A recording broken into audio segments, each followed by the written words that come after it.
Hi guys, it's Miss Toby. I've been missing you and wanted to read you guys a book tonight, and Ginger thought she would join us. We picked Paulette, the pinkest puppy in the world.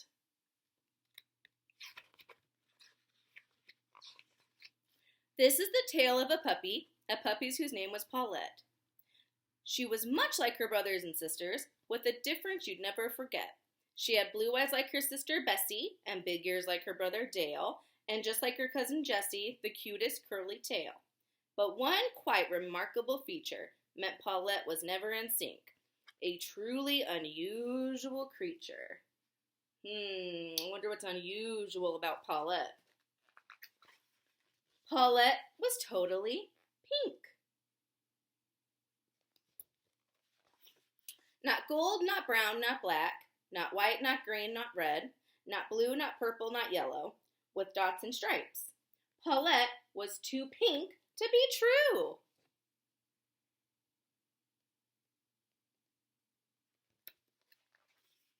This would have been fine and dandy for a piglet, a starfish, or bird. But a puppy the color of candy? The idea was simply absurd.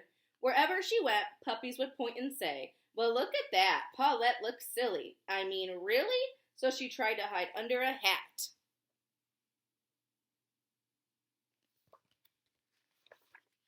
But the trouble with wearing a big floppy hat while it covered up some of the pink was she'd bump into things with a bang and a splat. It drove Paulette to the brink.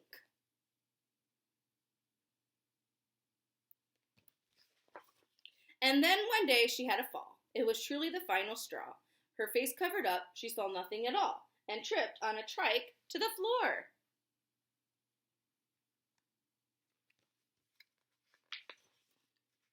She knocked herself out, but soon came around, and she grabbed what she thought was a post. But the post was a ladder, not stuck in the ground. Uh-oh, she thought, I'm toast! As the ladder wobbled, it knocked a pail of paint that was high on a sill. The puppies began to wail.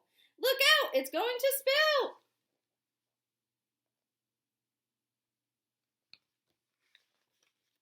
The petrified pups simply froze. They didn't have time to think.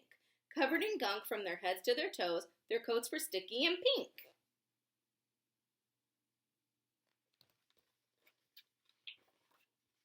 The goop wouldn't wash out, and nor would the goo. So Paulette's mom took out her clippers. There was only one thing she could possibly do, but it gave the poor pups the shivers.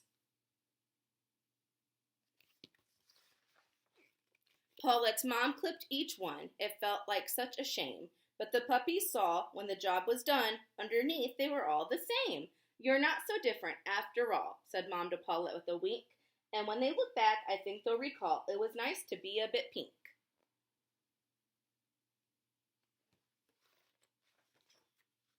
It could have been a disastrous day had Paulette not been the kind to look at things a different way. From the fuss, a thought sprung to mind.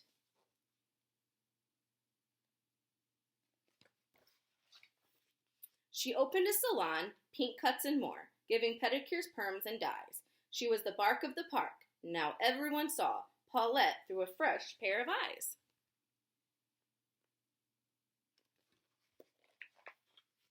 Her clientele were the smartest in town, with coats combed, braided, and curled, and Paulette became famous for miles around for being the happiest pup in the world. Ginger and I both really love this book. We hope you like it too. We love that Paulette learned to love herself and not care what other people thought about her, right? I will read another book to you guys soon, and I hope you guys have a good night.